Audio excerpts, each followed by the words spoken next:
اعوذ باللہ من الشیطان الرجیم، بسم اللہ الرحمن الرحیم۔ میں منابش کمپیوٹر اکیڈمی کے پلیٹ فارم سے محمد عمران۔ میرے معزز ناظرین، سب سے پہلے السلام علیکم۔ میرے معزز ناظرین، ہم نے حکمت کی 5 باتیں روزانہ کے عنوان سے ایک سیریز شروع کر رکھی ہے، جس کا مقصد اپنی اصلاح ہے اور اللہ اور اس کے رسول صلی اللہ علیہ وسلم کے پیغام کو لوگوں تک پہنچانا ہے۔ تو آج ہم فضائل قرآن کے موضوع پر آپ سے حکمت کی 5 باتیں شیئر کریں۔ میرے معزز ناظرین، چلتے ہیں حکمت کی پہلی بات کی طرف۔ تو فضائل قرآن کے اعتبار سے جو میں اپنے ناظرین کے ساتھ حکمت کی پہلی بات شیئر کرنے جا رہا ہوں، یہ سردار الانبیاء صلی اللہ علیہ وسلم کی حدیث مبارکہ ہے، اور اس کو مولا حضرت امام جعفر صادق علیہ السلام نے روایت کیا ہے۔ کتاب کا نام ہے اصول کافی، کتاب فضل قرآن، یعنی کہ قرآن کے فضائل۔ تو قرآن مجید کی جو اس کے حوالے سے سردار الانبیاء صلی اللہ علیہ وسلم کی حدیث روایت فرماتے ہیں، امام صادق علیہ السلام فرماتے ہیں کہ قرآن مجید کی دیکھ کر تلاوت کیا کرو، اس سے تلاوت کرنے والے کی بینائی کو فائدہ ہوتا ہے، اور اس کے والدین کے عذاب میں کمی کر دی جاتی ہے، اگرچہ وہ کافر ہی کیوں نہ ہو۔ سبحان اللہ، کہ کس قدر عظمت کی بات ہے، کس قدر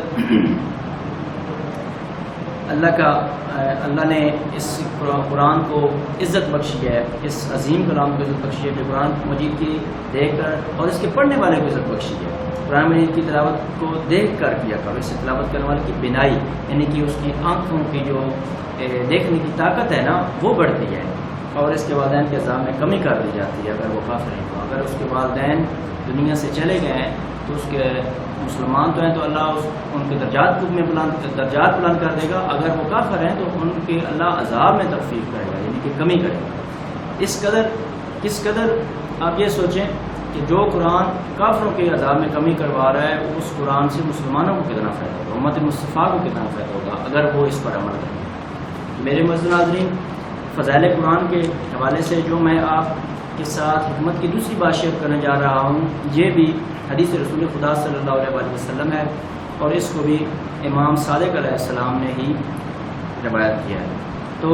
فضائل قرآن کے اعتبار سے امام صادق علیہ السلام روایت فرماتے ہیں کہ قرآن زندہ و جاوید ہے، اس سے موت نہیں آ سکتی، دن اور رات کی طرح یہ بھی چلتا رہے گا، اور سورج اور چاند کی طرح ہر دور میں ظروف فشانی کرتا رہے گا۔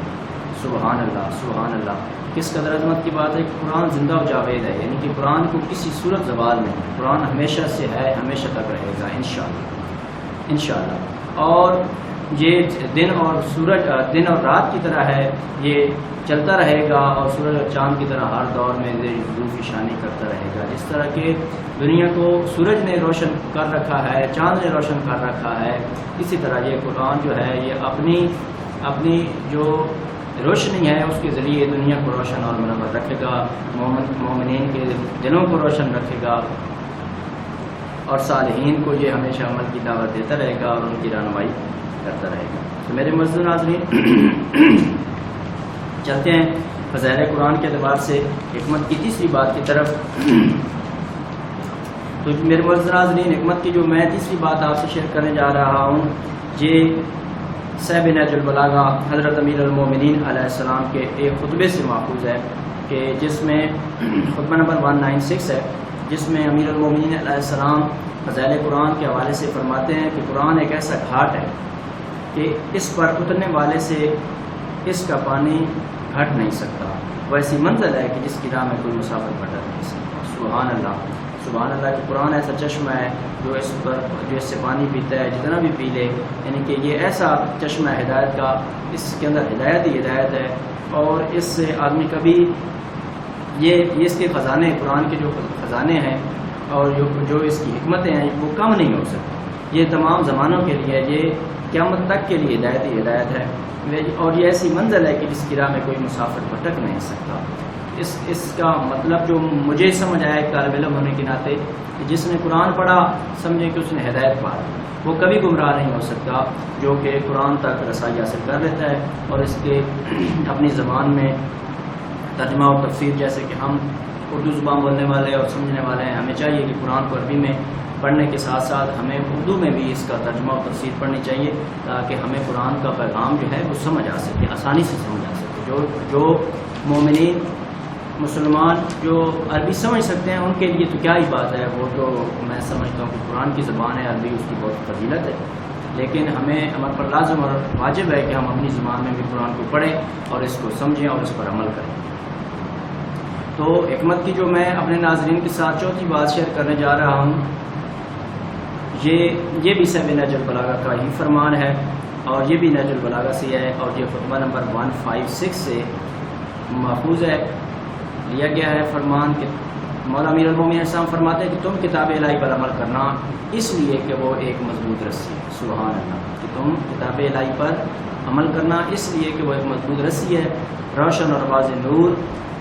نفع بخش شفا ہے، جو اس کے مطابق کہے وہ سچا ہے، جو عمل کرے وہ سبقت لے جانے والا ہے۔ سبحان اللہ۔ تو مولا امیر المومنین علیہ السلام نے اس فرمان کے اندر قرآن کریم کے کئی فضائل بیان کیے ہیں۔ ایک تو انہوں نے حکم فرمایا ہے کہ تم اب کتاب الہی پر عمل کرنا اس لیے کہ وہ ایک مضبوط رسی ہے، روشن اور واضح نور اور نفع بخش شفا ہے، جو اس کے مطابق کہے وہ سچا ہے، جو عمل کرے وہ سبقت لے جانے والا ہے، یعنی کہ جو قرآن کی بات کر رہا ہے، جو قرآن کے مطابق کر رہا ہے وہی سچا ہے، اور جس نے قرآن پر عمل کیا وہی نجات پا گیا، وہی سبقت لے گیا، وہی سب سے فائدے میں وہی رہا کہ جس نے قرآن پر عمل کیا۔ جس نے قرآن کو حاصل کر لیا گویا اس نے دنیا کائنات کی ہر نعمت کو اور دنیا کائنات کے ہر خزانے کو حاصل کر لیا، اور جس نے قرآن کو چھوڑ دیا گویا اس نے زمانے بھر کا جو ہے گھاٹے کا سودا کیا۔ تو میرے معزز ناظرین، ایک طالب علم ہونے کے ناطے جو میں اپنے ناظرین کے ساتھ معزز ناظرین کے ساتھ فضائل قرآن کے حوالے سے حکمت کی 5ویں بات شیئر کرنے جا رہا ہوں، یہ حدیث رسول خدا صلی اللہ علیہ وآلہ وسلم ہے، اور اس کو بھی حضرت امام جعفر صادق علیہ السلام نے روایت کیا ہے، اور یہ بھی بہار جلد نمبر 92 صفحہ نمبر 187 پر مرقوم ہے۔ حدیث مبارکہ مولا امام جعفر صادق علیہ السلام روایت کرتے ہیں کہ جو قرآن حکیم کی تلاوت کرتا ہے، جو قرآن کریم کی تلاوت کرتا ہے وہی غنی ہے۔ سبحان اللہ۔ اور پھر اسے کسی قسم کی ضرورت نہیں رہتی، اور اگر تلاوت نہیں کرتا تو وہ غنی نہیں ہے۔ سبحان اللہ، سبحان اللہ۔ جو اس فرمان سے، جو حدیث مبارکہ سے سمجھ آئی ہے وہ یہ ہے کہ تم میں غنی یعنی کہ دولت مند وہ شخص ہے جس کے پاس قرآن ہے، جو قرآن پر عمل کرتا ہے۔ جو قرآن نہیں پڑھتا، اس پر عمل نہیں کرتا، وہ غنی نہیں ہے، خواہ اس کے پاس جتنی بھی دولت ہے، دنیا جہاں کی دولت ہے، مگر وہ اس کو کچھ فائدہ نہیں دے گی۔ دولت مند، غنی، سخی انسان وہ ہے جس کے پاس قرآن ہے۔ تو خالق مالک آپ کو اور مجھے قرآن کو پڑھنے، سمجھنے، اس پر عمل کرنے اور اس کو آگے بڑھانے کی توفیق عطا فرمائے۔ ایک طالب علم ہونے کے ناطے میری اپنے ناظرین سے گزارش ہے کہ ہمارے چینل کو ضرور سبسکرائب کریں، اس سے ہماری بہت زیادہ حوصلہ افزائی ہوتی ہے۔ آخر میں اپنے پیر و مرشد ڈاکٹر علامہ محمد اقبال رحمۃ اللہ علیہ کا شعر آپ کی نظر ضرور کروں گا۔ خط نے کہہ بھی دیا لا الہ تو کیا حاصل، خط نے کہہ بھی دیا لا الہ تو کیا حاصل، دل و نگاہ مسلمان نہیں تو کچھ بھی نہیں۔ اللہ آپ کو اور مجھے صراط مستقیم پر چلنے کی توفیق عطا فرمائے، آمین۔ اللہم صلی علی محمد و علی محمد، والسلام۔